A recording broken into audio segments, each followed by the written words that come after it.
Bueno, muy buenas tardes con todos. Iniciamos la última etapa de esta aventura, que es organizar un congreso de arbitraje en nuestro país.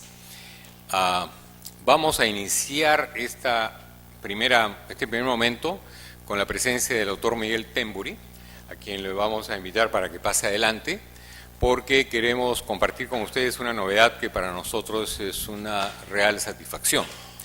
El día de ayer conversábamos con todos ustedes. Vamos a invitarlo primero que pase. Adelante. El día de ayer conversábamos con ustedes cuando hablábamos del árbol, ¿recuerdan?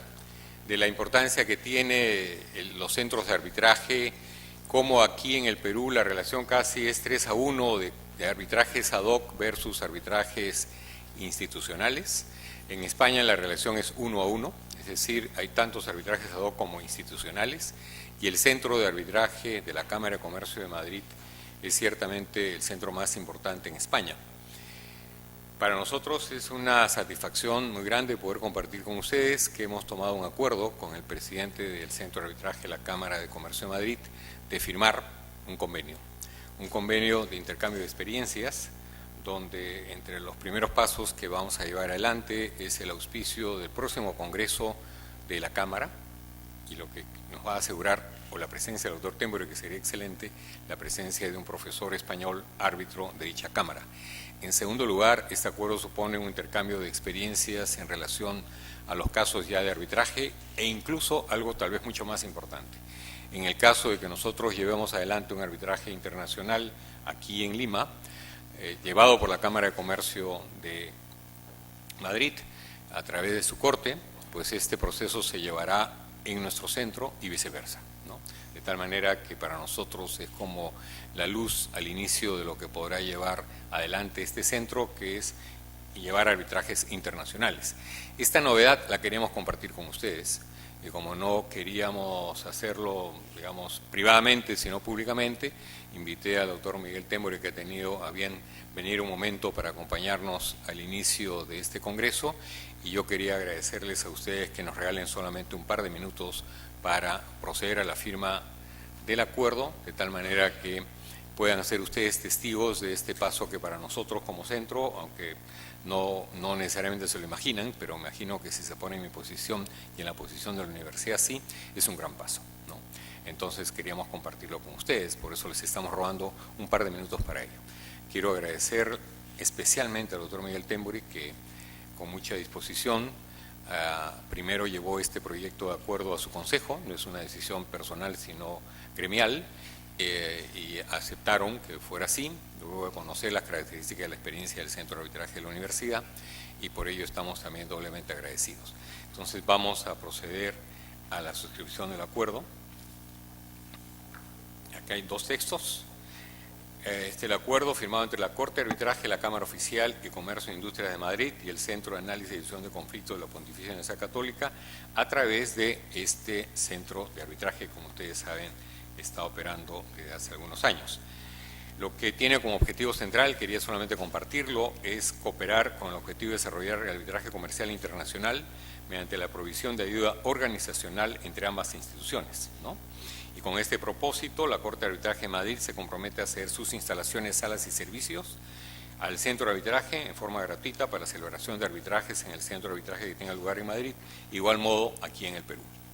Las partes intercambian información, legislación, colaboración en la difusión de actividades académicas y de otra índole. De ahí es que les anunciamos con satisfacción que el próximo Congreso contará con la colaboración formalmente, ya no solamente con la presencia del doctor Miguel Temburi, de la Cámara Oficial de Comercio e Industria de Madrid. Y esto es lo que queríamos compartir con ustedes, y por eso vamos a proceder delante de ustedes, disculpando que así lo hagamos, pero es producto tal vez de la emoción que hemos querido robarles un momento, el poder firmar conjuntamente este acuerdo. Don Miguel.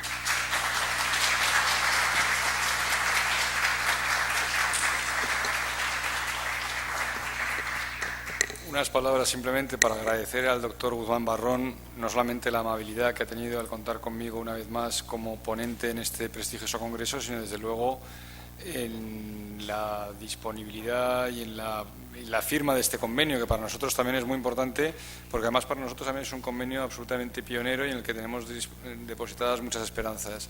Somos sabedores de lo mucho que está trabajando el centro de la Pontificia Universidad Católica del Perú, de lo bien que lo hace, porque es bien sabido por todos los operadores de arbitraje y por todos los usuarios, y nos gustaría compartir experiencia y ahondar en ese intercambio de experiencia, en ese intercambio de trabajo en común. Así que es un motivo de gran satisfacción para nosotros. Firma. Y después nos saludamos.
El intercambio de los...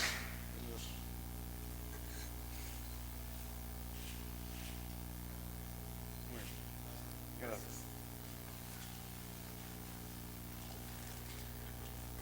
Muchas gracias. Vamos a invitar a los profesores Mauricio Raffo y al doctor Pedro Richter para iniciar inmediatamente ya las exposiciones.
Bueno, muy buenas tardes nuevamente. Ahora ya nos ponemos el papel de inicio del proceso del del cuarto Congreso Internacional, con la finalidad de poder tener las primeras exposiciones. Antes de eso quería comunicarles lo siguiente.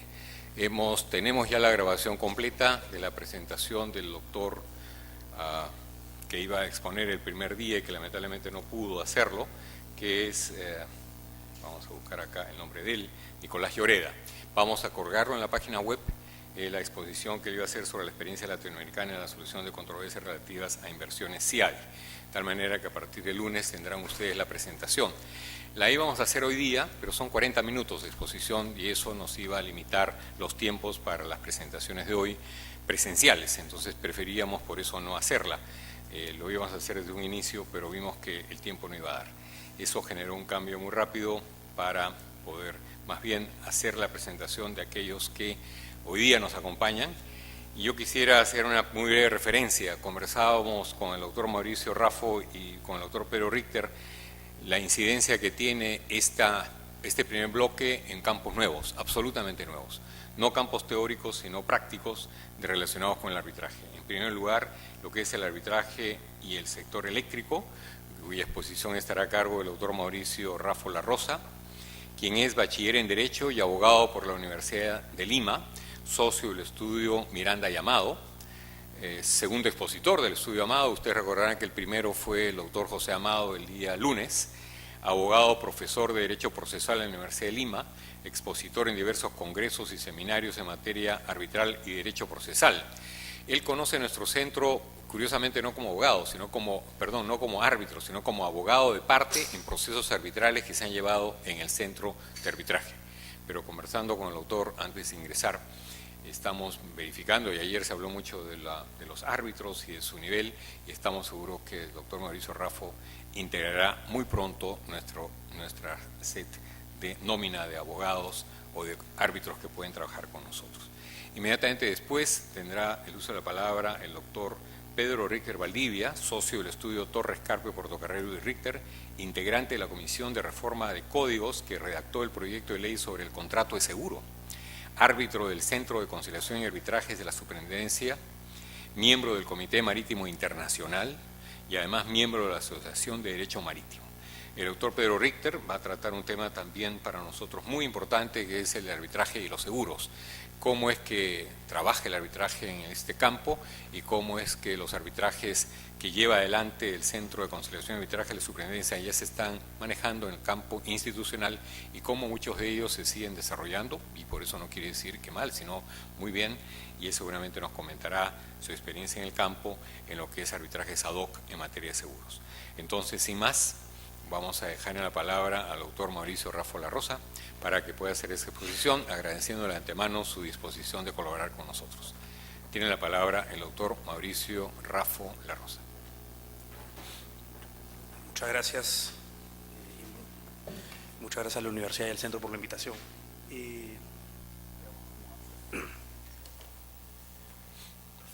Gracias. Bueno, el tema que me pidieron hacer esta exposición es el arbitraje en el sector eléctrico. ¿A qué denominamos el arbitraje del sector eléctrico o el arbitraje eléctrico? Se denomina arbitraje eléctrico a los arbitrajes iniciados para cuestionar las decisiones o acuerdos adoptados por el órgano del COES.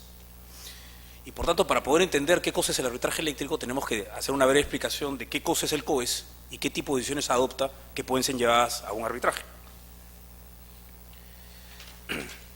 Para eso, hay una muy brevísima explicación por qué cosa es el sector eléctrico, cómo está dividido y dónde es que se concentra este arbitraje eléctrico. La ley de concesiones eléctricas, que es la que regula el sector eléctrico, divide a este sector en 4 principales actividades: la actividad de generación o producción de electricidad, la actividad de transmisión de esa electricidad, es decir, transportar la electricidad de un punto a otro, que le hacen los transmisores, la actividad de distribución de electricidad, que es que determinadas empresas o traders de electricidad adquieren esta electricidad de los generadores y la venden o transfieren a otros consumidores que son los usuarios finales de esta electricidad. Y por último, la comercialización de la electricidad. El arbitraje eléctrico de estas 4 actividades se concentra en la actividad de la generación de electricidad, principalmente. ¿Qué es la generación de electricidad? Como su nombre lo dice, la producción de electricidad que realizan las unidades o centrales de generación. Y hay 2 tipos de unidades de generación: las que utilizan para la producción de electricidad el recurso del agua, que son las centrales hidroeléctricas, y aquellas que utilizan otro tipo de combustibles: gas natural, diésel, carbón, que son las llamadas centrales térmicas. Pues bien, estas empresas generadoras que producen electricidad, llámese hidroeléctricas o térmicas, comercializan esta electricidad. Y la pueden comercializar a 2 tipos de clientes: los llamados clientes libres o las llamadas empresas distribuidoras. Es decir, en el caso de que el generador venda o transfiera su electricidad a un cliente libre, el precio es un precio de libre mercado, y para ser un cliente libre tiene que comprar un mínimo de electricidad. Es decir, no cualquiera puede ser un cliente libre. O sea, es grandes volúmenes de electricidad. Ahí están las grandes industrias, las mineras, las universidades, por ejemplo, también son clientes libres. Y así como se puede adquirir o se vende electricidad a un cliente libre, también se puede vender electricidad a las empresas distribuidoras. En este caso, las empresas distribuidoras compran esta electricidad para vendérselas a otros. Pueden ser otros clientes libres o los llamados clientes regulados, es decir, ya el consumo de electricidad doméstica, donde estamos todos nosotros. Esta venta de electricidad del generador al distribuidor, a diferencia de la venta al cliente libre, los precios no son de libre mercado, sino que son precios regulados por, en este caso, por los INERMIN, y es lo que se llama las tarifas o tarifas en barra. Pues bien, como verán, esta comercialización de electricidad está toda arreglada, toda regulada en la Ley de Concesiones Eléctricas y aparentemente parece muy sencillo. Sin embargo, el problema y lo que surge aquí del tema de la electricidad, que es lo que hace sui generis este mercado de electricidad, es que el producto, que en materia de esta comercialización de lo que estamos regulando, que es la electricidad, es un producto que no puede ser almacenado. Es decir, electricidad que se produce, electricidad que tiene que ser consumida. Y si queremos que un sistema funcione siempre al mínimo costo, necesitamos que la demanda de electricidad y la producción de electricidad siempre tienen que ser exactas y calzarse. Y por tanto, tenemos, como poníamos ahí como una cuestión previa de la explicación de este mercado eléctrico, la electricidad no se almacena y por tanto, una vez generada, debe ser inmediatamente transmitida a su destino y consumida. En tal sentido, la producción de electricidad tiene que ser igual a la demanda, eso se llama operación en tiempo real, y se tiene que mantener una capacidad de generación suficiente para atender la demanda de electricidad que se presente en cada momento. Además, la electricidad que se requiere generar debe ser siempre la más eficiente posible, electricidad al mínimo costo, preservando la seguridad del sistema. Es por ello que existe la necesidad de que alguien coordine entre todas las empresas generadoras quién genera electricidad y en qué momento y cuánta electricidad genera. Es decir, si el que va a generar electricidad es una hidroeléctrica, cuyo insumo es agua, el costo de esa electricidad es mucho más barato de otra empresa eléctrica o otra empresa generadora que genere electricidad con diésel. Sin embargo, no todas las empresas hidroeléctricas están en capacidad de generar electricidad en todo momento, depende de lluvias y del lugar de la zona del país donde se encuentren. Entonces, hay un coordinador que es el que establece qué empresa generadora debe producir, en qué momento y cuánta electricidad. Esa tarea de coordinación, la Ley de Concesiones Eléctricas, se la ha dado a una entidad técnica privada, que es la que se denomina el COES. Pero, además, el sistema eléctrico es un sistema interconectado, es decir, todas las entidades que participan en el sector eléctrico, llámense generadores, transmisores, distribuidores y clientes, están conectadas a una sola red, a un solo sistema eléctrico, el sistema que ven ahí. Y ese se llama es el Sistema Interconectado de Electricidad Nacional, el famoso SEIN, como lo llama la ley. Y esto es lo que permite que, por ejemplo, en el sistema de contratación que les ponía, una empresa generadora que puede estar ubicada, por ejemplo, en Tacna, venda electricidad a un cliente que esté ubicado en Tumbes. Y por tanto, y además, en el momento que ese cliente esté consumiendo, no esté consumiendo la electricidad que está produciendo ese generador, que es el que le provee la electricidad, porque el COES de repente no le ha ordenado despachar en ese momento. Entonces, toda esta coordinación y toda esta regulación que debe hacer el COES genera a su vez una serie de disputas y controversias. Entonces, entramos al COES. El COES son las siglas de Comité de Operación Económico del Sistema, COES. Es un comité creado por ley, en la Ley de Concesiones Eléctricas, y su reglamentación o regulación específica está en la Ley 28832, que es la Ley de Generación Eficiente, y su reglamento. Esta norma define al COES, o establece la función del COES, como la finalidad de coordinar, tiene la finalidad de coordinar la operación de corto, mediano y largo plazo del SEIN, que hemos visto que es este Sistema Interconectado Nacional, al mínimo costo, preservando la seguridad del sistema, el mejor aprovechamiento de los recursos energéticos, así como planificar el desarrollo de la transmisión del SEIN y administrar el mercado del corto plazo. Este COES es una entidad privada, creada por ley, no tiene fines de lucro y tiene personería de derecho público, eso es lo que ordena la ley. Está integrada por los denominados agentes. ¿Quiénes son los agentes? Todos esos de ahí. Empresas generadoras, empresas transmisoras, empresas distribuidoras y clientes libres. Estos son el número que está al costado de cada uno son los números de empresas que están registrados en el COES como empresas integrantes. En total tenemos 80 entidades entre generadoras, transmisoras, distribuidores y clientes que integran el COES. Y hemos dicho que si el COES tiene como función coordinar la operación de estas 80 entidades y el mercado y la comercialización de electricidad que se produce entre ellas, pues en esta actividad las disputas y las controversias suceden todos los días. Las decisiones que toma el COES son mensuales. Mes a mes el COES decide cómo se despacha el sistema, cómo se transfiere la electricidad entre las empresas generadoras, a qué costos, quiénes son las personas que tienen alguna responsabilidad o no por una falla, etc. Estas decisiones que adopta el COES se adoptan a través de sus órganos que la conforman. El COES está conformado por 3 órganos principales. Su asamblea, donde están sentados todos los agentes, divididos por comités, el directorio y la dirección ejecutiva del COES. La dirección ejecutiva principalmente es la que hace el despacho y la coordinación del sistema eléctrico y el que toma las decisiones en esta actividad del COES. El directorio lo que hace es una entidad revisora de estas decisiones del COES. Y ahí vamos entrando a qué tipo de decisiones adopta el COES. Sin entrar a desarrollar cada una de ellas, para no entrar más al tema técnico eléctrico, podemos mencionar que el COES desarrolla los programas de operación del sistema eléctrico, calcula los precios de la electricidad del sistema. Este precio que calcula el COES es el que se denomina costo marginal de corto plazo. Calcula la potencia y energía firme de cada unidad generadora,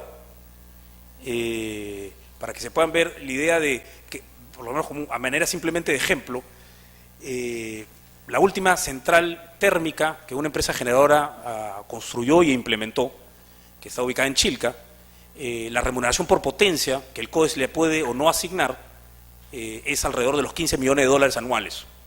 Entonces, una mala asignación de potencia o un exceso de remuneración por potencia genera una controversia importante. Y así, con cada decisión que puede adoptar el COES, siempre en el sector eléctrico, cada una de estas disputas son disputas donde hay mucho dinero involucrado. El COES también determina y valoriza las transferencias de potencia y energía entre las empresas generadoras, asigna responsabilidades en cada caso en transgresiones de las normas técnicas, así como calcula las compensaciones que corresponden pagar por la violación de estas normas técnicas, resuelve divergencias o controversias derivadas de la aplicación de las normas del sector, entre otras decisiones. ¿Okay? ¿Qué mecanismos de solución de controversias entonces regula el COES en sus normas, ya sea en la ley, en el reglamento o en sus propios estatutos? En principio, la norma puntual que regula el mecanismo de solución de controversia la encontramos en el reglamento del COES, aprobado por Decreto Supremo 027/2008, concretamente son los artículos 36 y 37. De acuerdo a estas normas, como dijimos, la dirección ejecutiva del COES es la que hace la coordinación del despacho y del mercado eléctrico. Pues bien, estas normas establecen que cualquier agente de los 80 entidades que hemos visto ahí puede impugnar vía reconsideración o vía apelación ante el directorio del COES cualquier decisión de la dirección ejecutiva. Es decir, la dirección ejecutiva toma las decisiones respecto a las funciones del COES, los agentes que consideran afectados sus derechos con esta decisión de la dirección ejecutiva, pues apelan a una segunda instancia al interior del COES, que es el directorio del COES. ¿Okay? La norma, este decreto supremo también establece que estas decisiones que adopta el directorio en una segunda instancia pueden ser a su vez impugnadas. Y esa impugnación, por mandato de la ley, debe hacerse vía arbitraje. Estableciendo la norma que el estatuto del COES establecerá los términos de este procedimiento arbitral y las reglas de este procedimiento arbitral. Y aquí empezamos con una primera característica que hace peculiar el arbitraje del sector eléctrico al arbitraje eléctrico. El convenio arbitral no nace del acuerdo de las partes, nace por mandato de la ley. Okay. ¿Qué regula el estatuto del COES como reglas o establecidas o las reglas especiales de este arbitraje eléctrico? Concretamente, las normas de arbitraje, si bien hay normas de arbitraje regadas por todo el estatuto, pero el artículo que concentra casi todas las reglas de arbitraje es el artículo 55 del estatuto del COES. Este estatuto establece que las decisiones emitidas por la asamblea o por el directorio del COES, como última instancia, podrán ser cuestionadas por cualquier integrante registrado a través de un proceso arbitral. Recoge y regula lo mismo que decía el decreto supremo del reglamento del COES. Pero aquí establece algún mecanismo especial de cómo iniciar el arbitraje. El proceso se inicia con la solicitud arbitral que se presenta a cualquier integrante al COES dentro del plazo de los 30 días hábiles desde que este integrante es notificado con el acuerdo del directorio que quiere impugnar. o que considera que afecta sus intereses. Y el estatuto subraya que este plazo de 30 días es un plazo de caducidad. Es decir, si el acuerdo no es impugnado entre el plazo de 30 días, el acuerdo queda firme y se entiende que está aprobado por unanimidad. Ok, presentada esta solicitud arbitral, lo primero que se tiene que establecer es cuál es la naturaleza de la controversia que va a ser objeto del arbitraje. Y las partes, ¿no es cierto?, el integrante que está impugnando el acuerdo del directorio y el COES, las partes del arbitraje, tienen un primer plazo que es de 5 días para ponerse de acuerdo en relación a la naturaleza de la controversia. Y aquí hay dos posibilidades, que la naturaleza de la controversia sea una controversia técnica o una controversia no técnica. Si se han puesto de acuerdo o no se han puesto de acuerdo en la naturaleza de la controversia, vencido este plazo de 5 días, empieza a correr el plazo de designación de árbitros. Es un plazo que corre en simultáneo para las dos partes. 10 días hábiles para designación de los árbitros de parte. Una vez que el último árbitro haya aceptado el cargo, corre un último plazo de 10 días hábiles para la designación del presidente del tribunal, hecha por los dos árbitros así designados.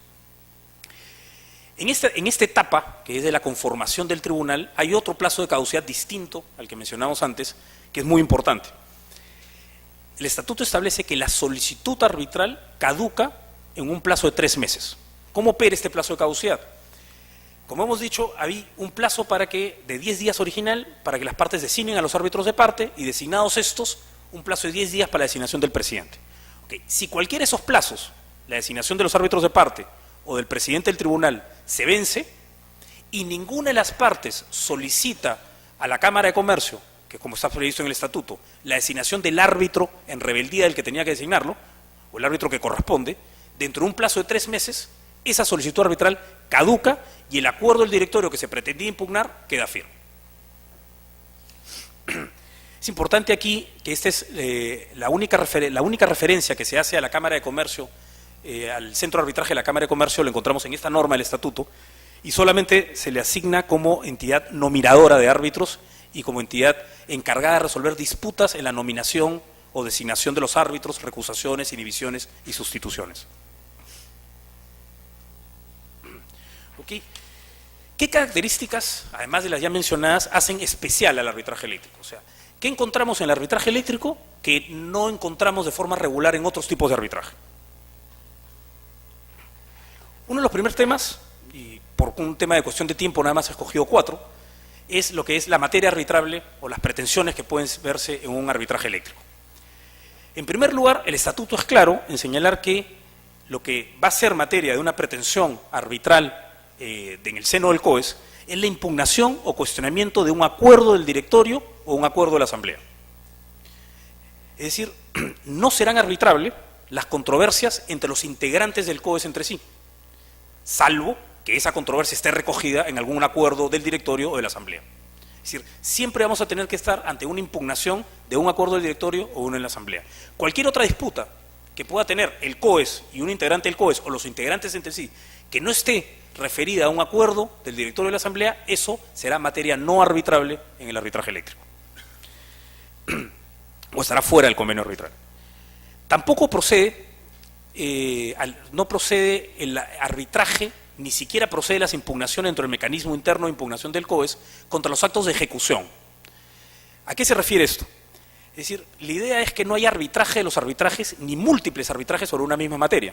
Es decir, si tenemos, por ejemplo, un acuerdo, una decisión de la dirección ejecutiva, un integrante que se ve afectado con ella apela al directorio, el directorio, por ejemplo, la confirma y por tanto me voy a arbitraje respecto a esa decisión del directorio, ese acuerdo del directorio tiene que ser ejecutado por la dirección ejecutiva, porque una de las reglas que tiene el arbitraje eléctrico es que los mecanismos de impugnación ni la solicitud arbitral suspenden los efectos de los acuerdos del directorio, ni de la dirección ejecutiva. Es decir, esas decisiones, a pesar de su impugnación y a pesar del arbitraje, se ejecutan.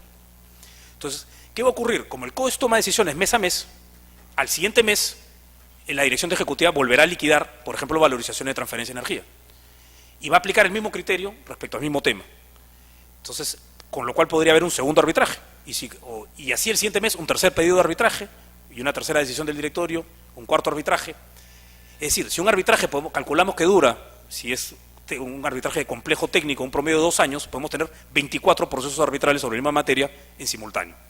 Entonces, lo que ha querido el estatuto es evitar ese tipo de múltiples controversias arbitrales sobre el mismo tema.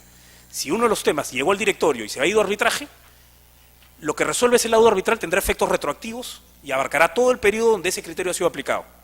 Pero evitemos que estos temas se multipliquen al infinito en los procesos arbitrales. Entonces, el estatuto tiene una disposición que prohíbe que todo acuerdo o decisión de la dirección ejecutiva que se tome en ejecución de un acuerdo del directorio o en ejecución de la ejecución de un laudo arbitral no va a poder ser impugnado y por tanto no va a poder ser materia de un nuevo arbitraje.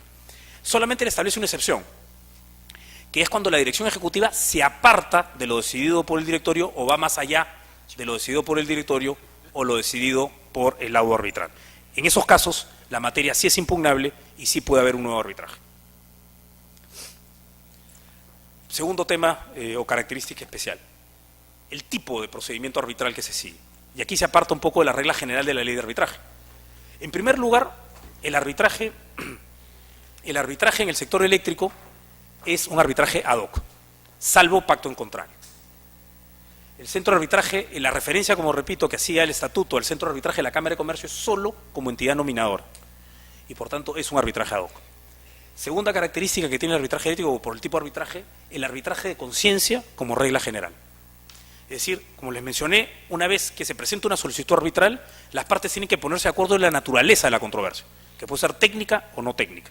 Y si no se ponen de acuerdo, el estatuto define que la controversia es de carácter técnico.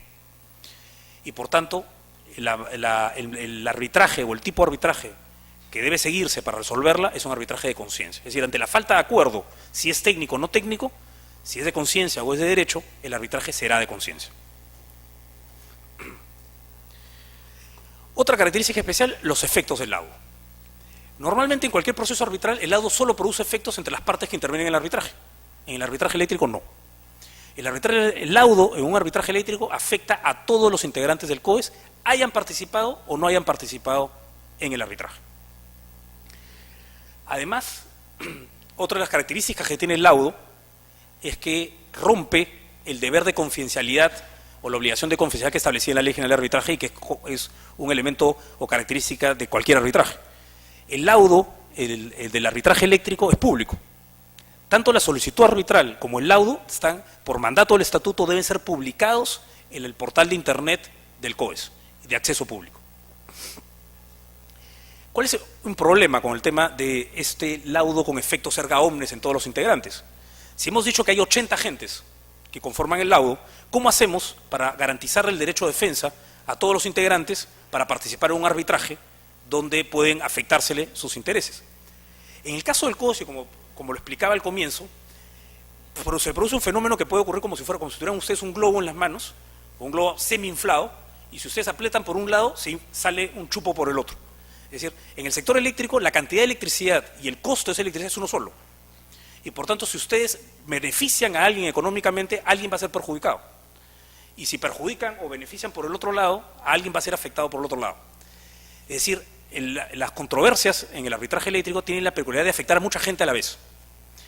Pero como los temas son tan técnicos y tan complejos, es muy difícil establecer a quién perjudico y a quién beneficio exactamente.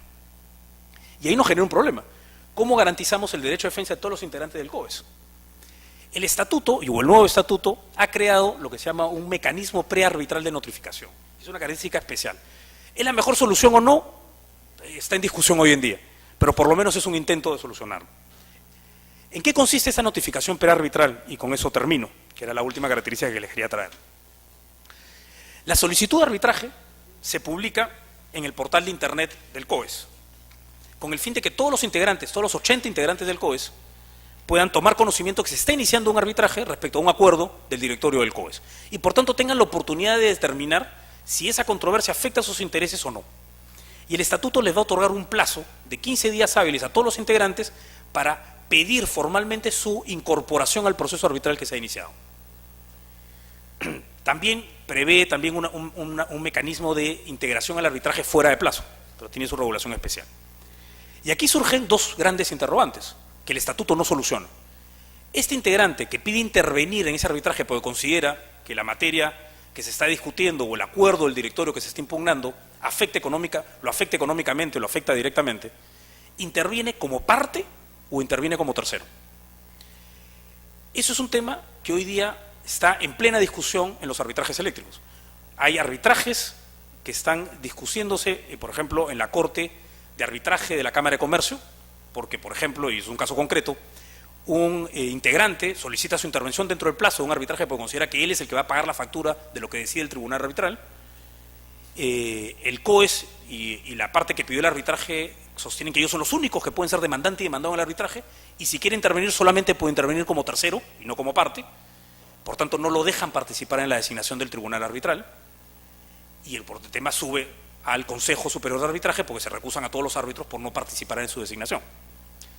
El Consejo acaba de tomar una decisión, por ejemplo, hace 2 o 3 días, en donde ha sostenido que es un tema jurisdiccional y, por tanto, por el principio de competence, corresponde al tribunal arbitral determinar quiénes son las partes, y si el generador o el integrante que está pidiendo su intervención no está contento con esa decisión, podrá anular posteriormente el laudo o irse a una acción de amparo. Pero es un tema que seguro seguirá debatiéndose entonces, primero ante este tribunal que se conformará, después ante una anulación del laudo arbitral y seguro después ante un proceso de amparo en el Poder Judicial. Otro de los temas discutibles sobre este mecanismo prearbitral, que se está dando también en varios arbitrajes eléctricos, es si esta publicación por Internet de la solicitud arbitral puede suplir o reemplazar el emplazamiento con la demanda de un demandado. Ya ha ocurrido en otro arbitraje eléctrico, en donde un integrante se entera de un proceso arbitral, ¿no es cierto?, se presenta y dice: yo tengo la calidad de demandado en este arbitraje y por tanto pido que se me incorpore al proceso arbitral. Y la respuesta que tiene del COES es: bueno, hubo una publicación de una solicitud por Internet, usted no se presentó dentro del plazo de 15 días y por tanto ya no puede presentarse. Pero si yo tengo la calidad de demandado, o sea, el laudo va a afectar mis derechos económicamente. La notificación por el portal de Internet ha suplido la obligación del emplazamiento con la demanda. Hoy día hay un proceso de amparo en el Poder Judicial donde está discutiéndose si eso afecta o no los derechos al debido proceso y a la tutela jurisdiccional efectiva. Bueno, el tiempo se acabó. Así como estos 4 temas, hay muchos otros más que hacen muy interesante y bastante sui generis el arbitraje en el sector eléctrico. Muchas gracias por su tiempo y su atención.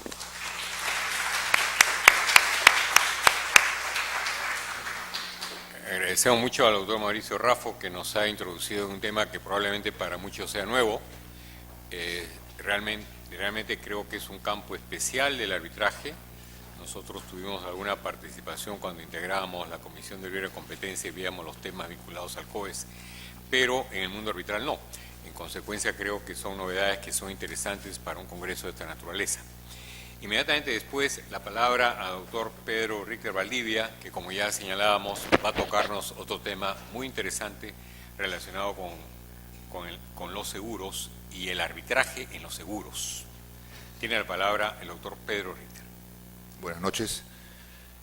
Antes que todo, quería agradecer al Centro de Arbitraje de la Universidad Católica y al estudio del doctor Mario Castillo por la invitación a participar en este 4º Congreso Internacional sobre Arbitrajes y poder compartir con ustedes brevemente la materia que me ha tocado, que es arbitrajes y seguros. Lo primero que tendría que señalar es que en casi la totalidad de las pólizas que se comercializan en el mercado de seguros tienen una cláusula arbitral.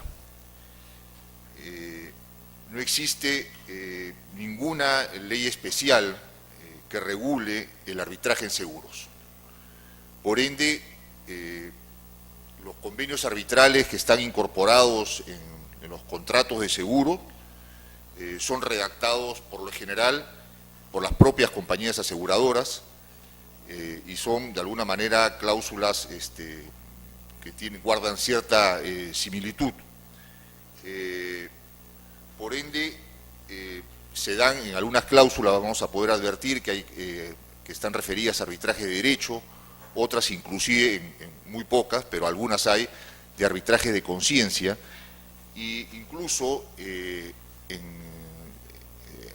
hace unos años, en algunas pólizas referidas a cajos pesqueros o algunas pólizas referidas a embarcaciones o a buques, habían cláusulas arbitrales que la designación de los árbitros lo hacía la Asociación Peruana de Empresas de Seguros, y que exigían ciertos requisitos, como sean abogados especialistas en seguros con determinados años en el ejercicio de la profesión. Ya este tipo de cláusulas evidentemente ya han sido retiradas del mercado, pero hasta hace unos años y en este tipo de riesgos sí existía.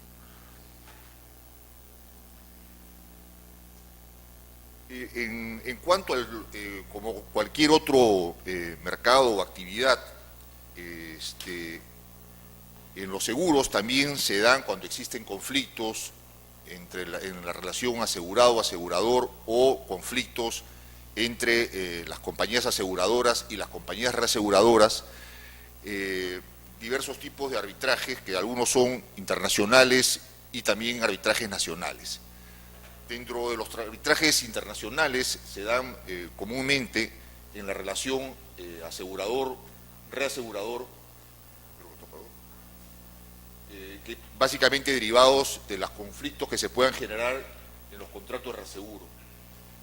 Y también se dan en algunos casos arbitrajes internacionales cuando existen conflictos entre el asegurado y la aseguradora referidas a las pólizas facultativas.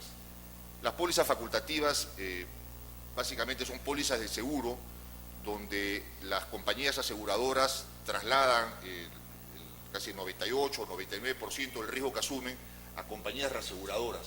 Existe una compañía de reaseguros líder, que es la que de alguna manera, como es la que va a asumir ese riesgo en su totalidad y al final va a pagar las consecuencias si es que existiese un siniestro, establece, y en muchos casos ese reasegurador líder, es escogido por el propio asegurado, es que se establece en ese tipo de contratos o en esos contratos de pólizas facultativas que el arbitraje se lleve en Londres o en Nueva York o en alguna otra ciudad fuera de la jurisdicción peruana y con leyes de esos países.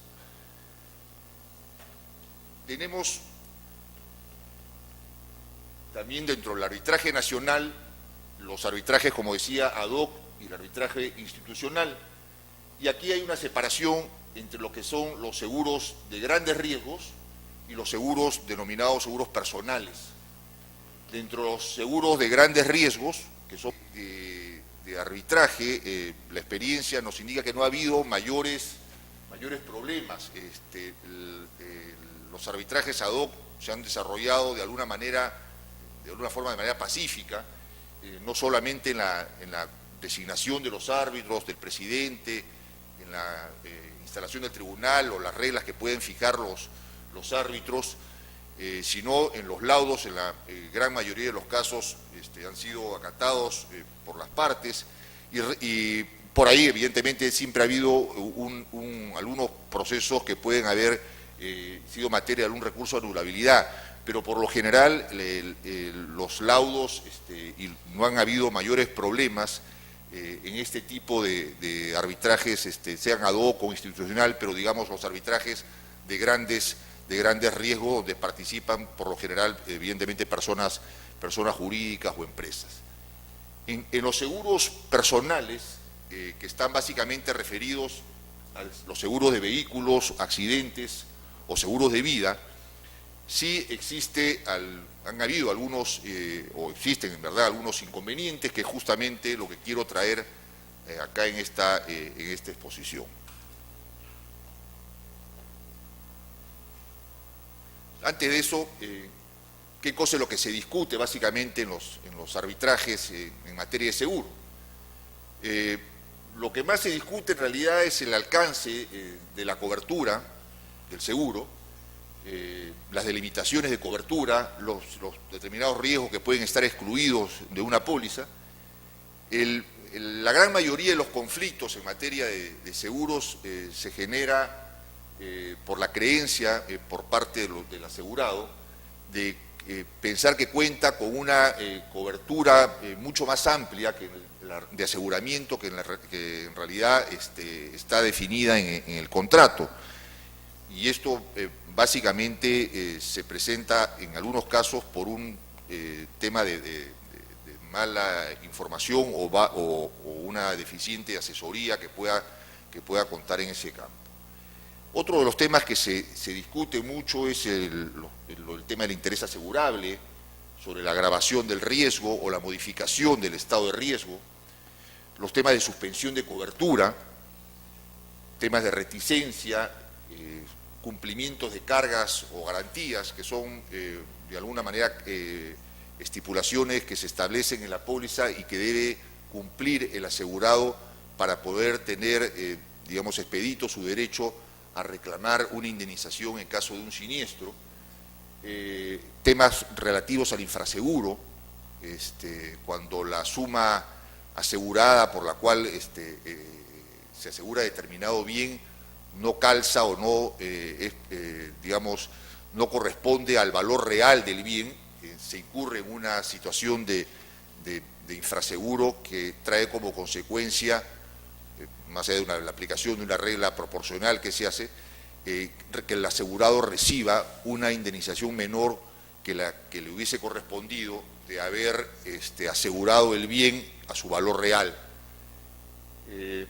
Temas relativos a la mora o la suspensión de cobertura, resolución de contratos vinculados a la mora en el pago de la prima, temas relativos al siniestro consentido y al monto de la indemnización. Son digamos, los aspectos que mayormente se discuten en un proceso arbitral. ¿Cuáles son las cláusulas que ofrece el mercado de seguros? Básicamente ofrece el mercado este tipo de cláusulas, donde quiero sí destacar básicamente dos cosas, y es el lugar del arbitraje que se establece, que siempre es la ciudad de Lima, y la composición del tribunal, que está conformada por 3 miembros. Igual la otra cláusula tiene más o menos la misma acepción. Y la pregunta que me formulo es si los convenios arbitrales contenidos en los condicionados generales de las pólizas de seguros de riesgos generales constituyen una barrera para que cierto grupo de asegurados pueda resolver sus controversias y lograr el reconocimiento de un siniestro. Y me estoy refiriendo, y quiero hacer hincapié acá, a aquellos seguros, como les decía, de vehículos o de vida, donde no los seguros de grandes riesgos que, como mencioné, se manejan relativamente en forma pacífica y no ha habido mayores problemas. Y les quiero poner un ejemplo para un poco graficar más el problema que quiero plantear acá. Supongamos de un asegurado que tiene domicilio en la ciudad de Iquitos y desea contratar y contrata una póliza para asegurar su automóvil que tiene un valor de $8.000. La póliza incluye una cláusula de convenio arbitral y la aseguradora evidentemente domicilia en Lima. Ocurre un siniestro durante la vigencia de la póliza y como existen discrepancias entre la aseguradora y el asegurado respecto a la cobertura del reclamo, y la aseguradora le dice que estas discrepancias deben ser resueltas en la vía arbitral. El asegurado revisa su póliza, evidentemente verifica que son 3 árbitros los que tienen que decidir su caso. El caso se tiene que resolver acá en Lima, saca los costos de los árbitros, de los pasajes que tiene que pagar para venir a Lima, la contratación de un abogado, y haciendo cuentas resulta que los gastos representan 30 o 40% del valor de su reclamo. Consulta evidentemente a un abogado amigo de Iquitos, y el abogado le dice: oye, mira, acá hay una resolución que es la 1420 del 2005, que regula el reglamento de pólizas de seguro y notas técnicas, que en su artículo 4 establece que las empresas están prohibidas de incluir en las pólizas de seguro las siguientes estipulaciones, entre otras las cláusulas mediante las cuales los aseguradores y o beneficiarios renuncien a la jurisdicción y o las leyes que los favorezcan. Y le dice que que es mejor que presente su demanda en Iquitos, que seguramente se la van a amparar. Presentada la demanda, la compañía aseguradora, como es natural, presenta una excepción de convenio arbitral. En primera instancia, el juzgado de Iquitos declara fundada la excepción, la Corte Superior confirma la misma, incluso va en casación, y después de 3 o 4 años la Corte Suprema le declara improcedente la casación. Al final, ese asegurado, cansado y sin recursos, decide dejar el siniestro donde está y decide dejar, evidentemente, su reclamación, dado lo cansado y los gastos en que ha incurrido. Esto nos lleva a un par de reflexiones. La primera es que creo que resulta incuestionable las decisiones de las compañías aseguradoras de incorporar en sus contratos una cláusula arbitral, dadas las ventajas que representa el arbitraje frente a la vía judicial. Esto creo que es incuestionable, ya lo han dicho los que me han antecedido en el uso de la palabra, dada la rapidez en la obtención de la solución del conflicto, la especialidad profesional de los árbitros, la facultad de las partes de poder escoger a sus propios árbitros, garantizando la imparcialidad del proceso, libertad de las partes para poder fijar ellas mismas las reglas de arbitraje, entre otras. Y también resulta, de algún modo, más allá de la ambigüedad que pueda causar esta resolución de la Superintendencia, la 1420, que me referí en su momento, pero podemos decir que la decisión del Poder Judicial ha sido perfectamente arreglada a ley, dado que en este caso, supongamos, el asegurado firmó su póliza y que por lo tanto, tratándose de un contrato por adhesión o bajo cláusulas generales de contratación, esta cláusula estaba incorporada al contrato, el asegurado había tomado conocimiento del contrato y además había firmado el mismo.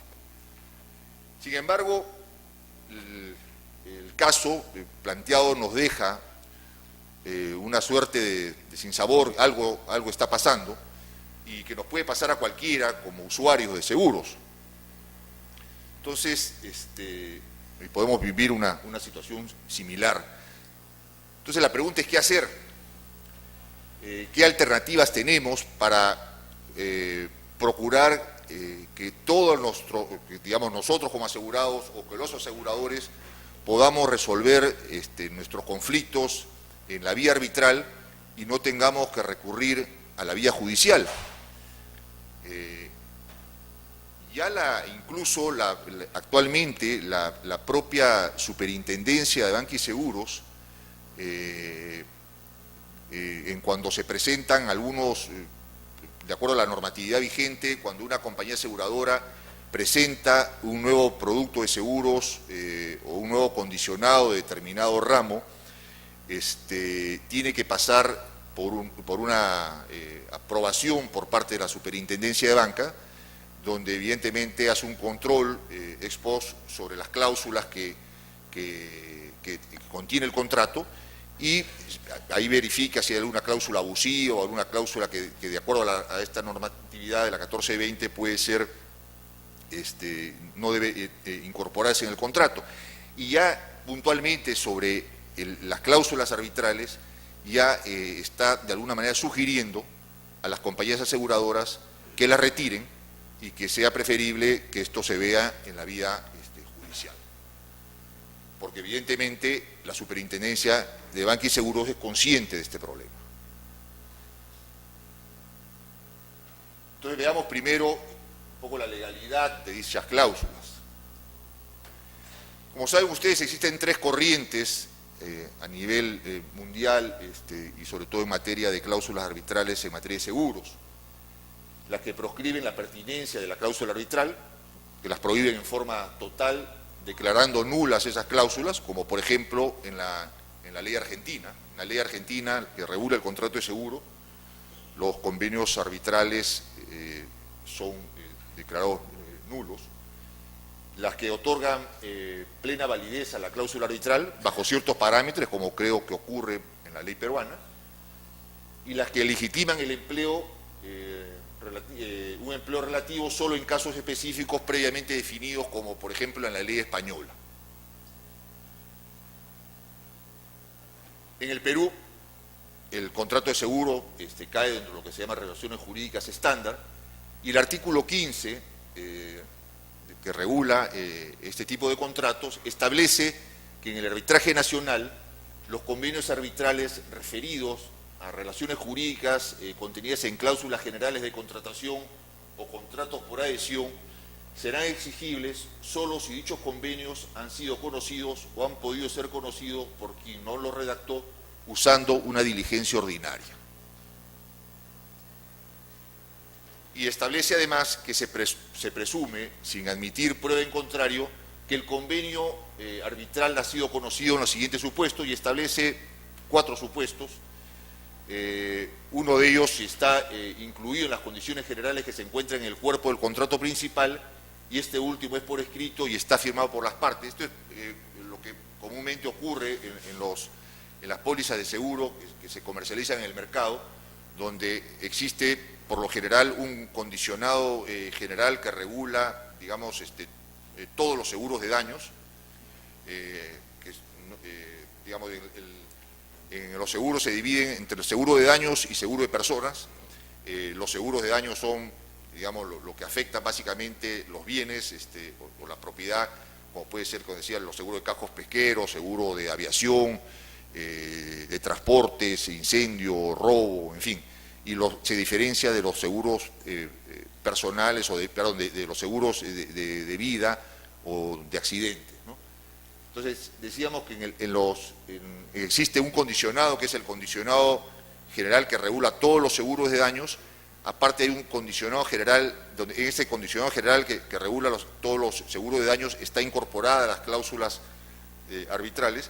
Existe un condicionado general del riesgo, propiamente dicho, si es un riesgo de incendio, existe un condicionado general del riesgo de incendio, de ahí viene un condicionado particular de ese riesgo de incendio, donde ya se fijan las particularidades de la relación entre asegurado y asegurador, el bien, en fin, detalles propios ya de la cobertura, y algunas cláusulas especiales o que modifican incluso las condiciones particulares de la póliza. Entonces, los contratos de seguro están básicamente bajo el supuesto 2A.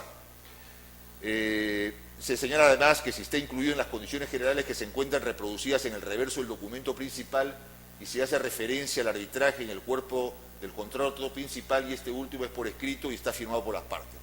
En todos estos supuestos siempre se exige la firma del contratante, donde con la firma acepte que se está sometiendo evidentemente a este contrato por adhesión. Gracias. Sin embargo, el reglamento de póliza de seguro y notas técnicas, como señalaba hace un momento, establece la prohibición de que estas cláusulas, que las empresas están prohibidas de incluir en las pólizas de seguro las siguientes estipulaciones, que es la que habíamos comentado hace un momento. Esto es lo de Argentina. Les decía, en España los pactos de sumisión al arbitraje solo podrán pactarse cuando surge la controversia, o sea, no antes de la controversia. Esto está referido básicamente a temas de derecho consumidor. El consumidor, digamos, de seguros en España solo, digamos, no se puede establecer en el contrato previamente una cláusula arbitral. Surgida la controversia, o sea, ocurrió el siniestro, surgida la controversia, recién ahí el asegurador y asegurador tendrán que ponerse de acuerdo si aceptan que esa controversia sea resuelta en la vía arbitral. Una propuesta que es la que un poco traigo a la mesa, es la propuesta de un arbitraje institucional, que ya tenemos una experiencia. Estas son las ventajas del arbitraje institucional, igual no las voy a repetir, que ya han sido expuestas por los que me han antecedido en uso de la palabra. Poco quería comentarles los casos que van en arbitraje en el Perú para ver de qué universo estamos hablando. En este tipo de seguros que nos estamos refiriendo, que básicamente los seguros de vida o de automóviles o todo lo que son seguros individuales, existe una institución que es la Defensoría del Asegurado, que creada por las propias compañías de seguros, y donde tiene un tribunal, digamos, de 5 personas, que ven diferentes reclamos de los asegurados contra las compañías de seguros. Tiene algunos, los reclamos no pueden exceder de $50.000 y la resolución que emita esta defensoría es vinculante para el asegurado, más no, es vinculante para el asegurador, más no para el asegurado. Sin embargo, vemos, por ejemplo, que del año 2007 al 2009 se han resuelto casi 900 casos. De estos 900 casos, por ejemplo, solamente de vehículos son como 174, de vida son algunos más, y reclamos infundados, por ejemplo, entre los infundados y improcedentes casi es el 30% de los reclamos. Sin embargo, ese 30% de esos reclamos que han sido declarados infundados o improcedentes no van a la vía arbitral. Uno puede ser porque están convencidos de que su posición estaba equivocada y respetan de alguna manera la decisión de la Defensoría, pero creo que sí tienen otra limitación y que es el costo del arbitraje en una cláusula que establece, como hemos dicho, que son 3 árbitros los que deben decidir la controversia. Tenemos, por ejemplo, el arbitraje institucional en el Centro de Conciliación y Arbitraje de la CEPS, donde, por ejemplo, el 91% de los arbitrajes del 2008, el costo para las partes ha sido menor a 200 soles. O sea, arbitrajes muy baratos para... y claro, es verdad, la materia que en esos casos se resuelve son materias mucho más sencillas, que están derivadas básicamente, ¿qué cosa es lo que ve? Seguro complementario de trabajo de riesgo, prestaciones de salud y SOA. Y como vamos a ver, gran parte de la carga de ese centro de arbitraje, el 86% está referido al seguro complementario de trabajo de riesgo. Y dentro de la composición de primaje por ramos, para que nos demos una idea, el seguro complementario de trabajo de riesgo representa un poco más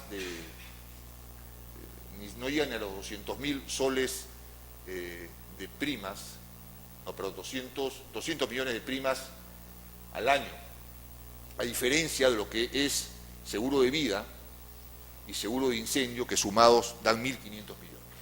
Entonces creo que hay un potencial que de alguna manera puede estar en cierta desventaja, y esa es un poco mi reflexión en esta charla que tengo con ustedes, que debemos hacer un esfuerzo para que esta población de alguna manera pueda gozar de las ventajas que tiene el arbitraje frente al Poder Judicial. Y lo peor de todo es que estas personas que de alguna manera se ven que no pueden tener acceso a la justicia arbitral y que también evidentemente están impedidos de recurrir a la justicia ordinaria porque les plantean una cláusula de excepción de convenio arbitral, lo que hacen es digamos, crear una mala imagen o transmitir una mala imagen a las compañías aseguradoras y al mercado de seguros en general, y también, evidentemente, a la institución del arbitraje, que lo consideran una institución muy elitista, muy cara. Entonces creo que debemos hacer un esfuerzo para ver cómo de alguna manera podemos recoger y que toda esta gente pueda tener un acceso al arbitraje. Muchas gracias.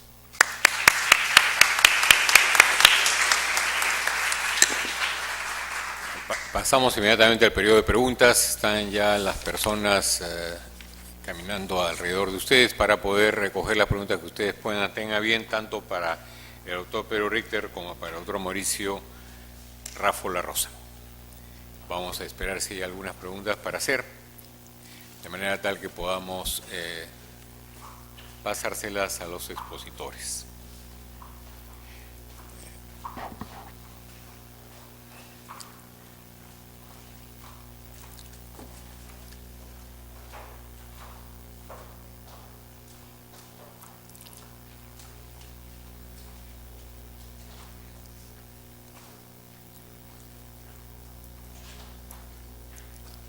Se nota que están viniendo ya.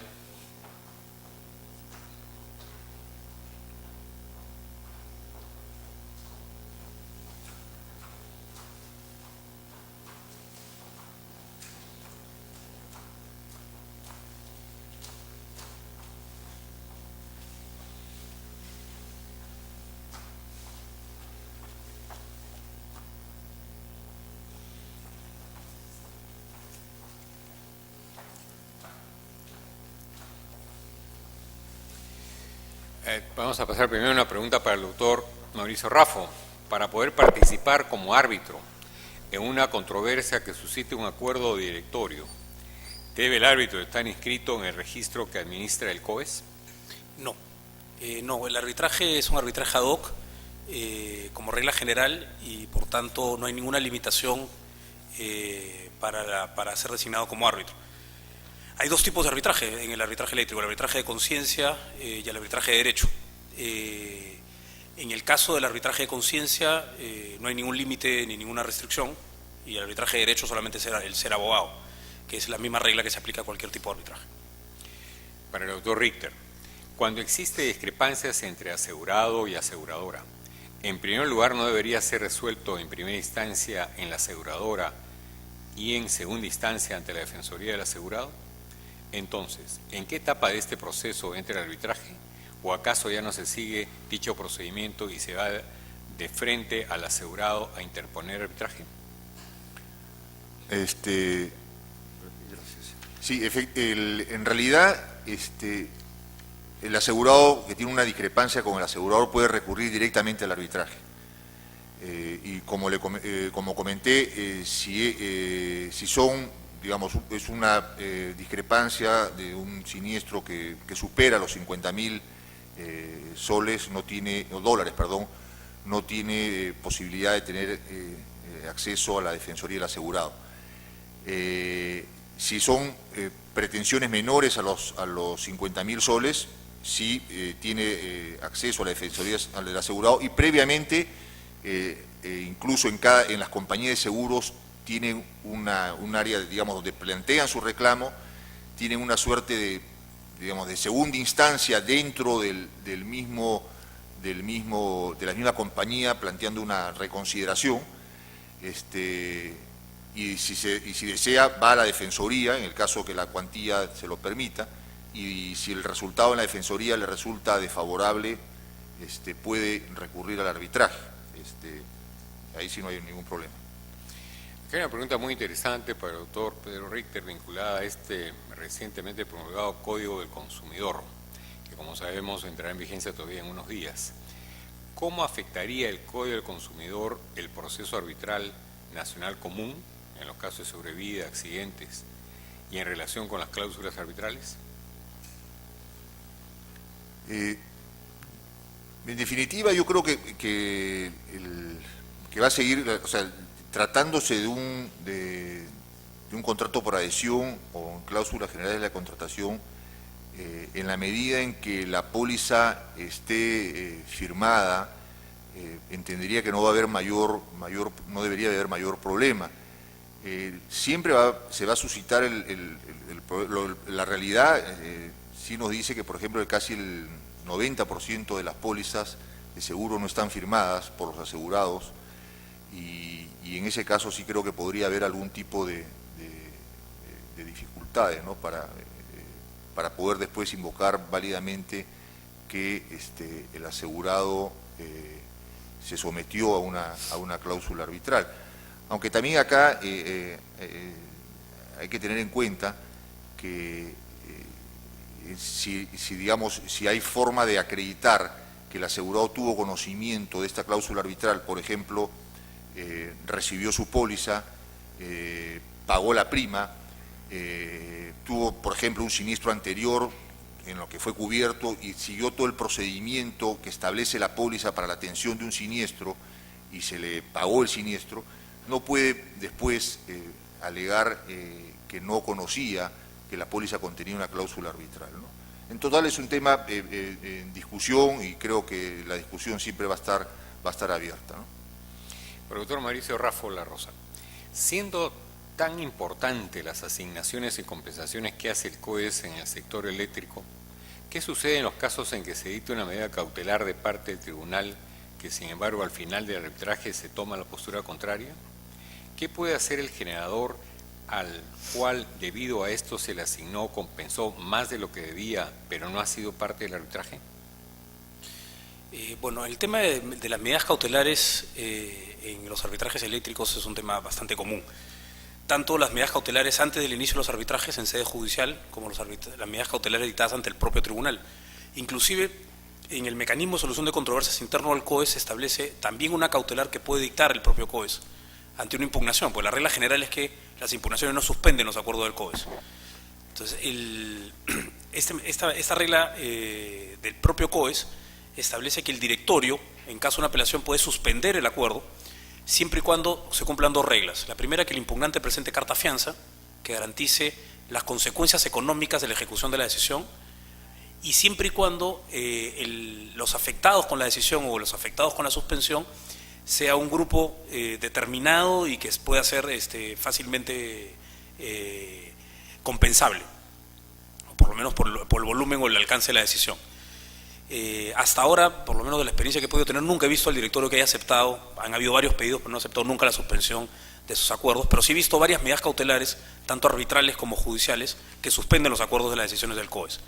¿Cuáles son los efectos al final? Si el laudo arbitral se lauda en contra o del sentido de la cautelar, es decir, no le da la razón al demandante, en el interior del COES lo que se genera es un recálculo, es decir, se aplica el laudo arbitral, se dice el laudo arbitral afecta a este periodo de años o meses, se recalcula todo el periodo y se vuelve a hacer una liquidación y los mandatos de pago a los generadores.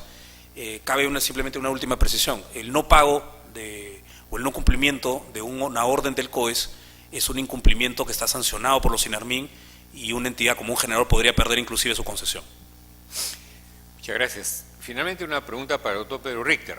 ¿Cuál es su opinión sobre la posibilidad de que la SBS cuente con un centro de conciliación y arbitraje similar al de la CEPS? ¿Sería recomendable que la SBS establezca también un convenio arbitral tipo?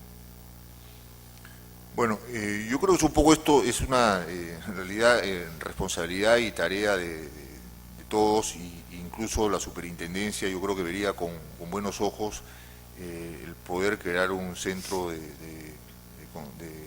arbitraje como lo tiene en la superintendencia de EPS, que viene funcionando bastante bien, y creo que, como repito, puede ser un mecanismo de solución para un grupo de asegurados que actualmente de alguna forma están impedidos de poder resolver sus problemas, ¿no? Quiero agradecer a los dos expositores y pedirles a todos un aplauso por su presentación.